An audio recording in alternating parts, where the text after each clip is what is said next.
Services like Somalia, ये है हमारी इंडिया की कंडीशन।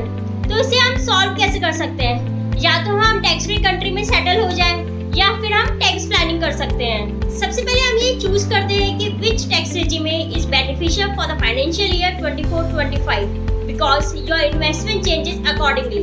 और अगर आप न्यू टैक्स रेजिम में चूज करते हो देन उस केस में आप ईएलएसएस में इन्वेस्ट करना बंद कर दो और उसकी जगह आप इक्विटी म्यूचुअल फंड में स्टार्ट कर दो।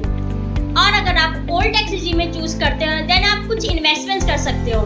फर्स्ट, आप फुली यूटिलाइज कर सकते हो up to ₹1,50,000 in section 80C in investment in ELSS, PPF, EPF या life insurance premium etcetera.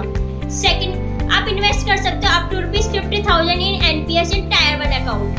Third, if you are paying any health insurance premium for yourself or your parents, then उस case में आप additional deduction ले सकते हैं। Fourth, if you have paying any education loan, then उस case में आप जो भी entire interest pay करते हो without any limit आप deduction ले सकते हैं।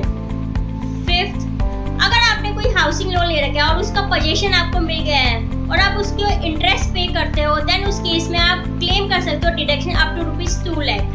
और इस केस में अगर ये ज्वाइंट होम लोन है देन लेट्स से आपने और आपकी वाइफ ने ले रखा है देन उस केस में आपको 2 लाख का जो डिडक्शन है इंडिपेंडेंटली आपको मिल जाएगा। दैट मीन्स आपको 4 लाख तक का डिडक्शन मिल जाएगा। But in this case you have a joint ownership, joint home loan और both of them need to pay the EMI। There are multiple ways you can save tax but if you are planning now, क्योंकि last moment पर कुछ नहीं होने वाला।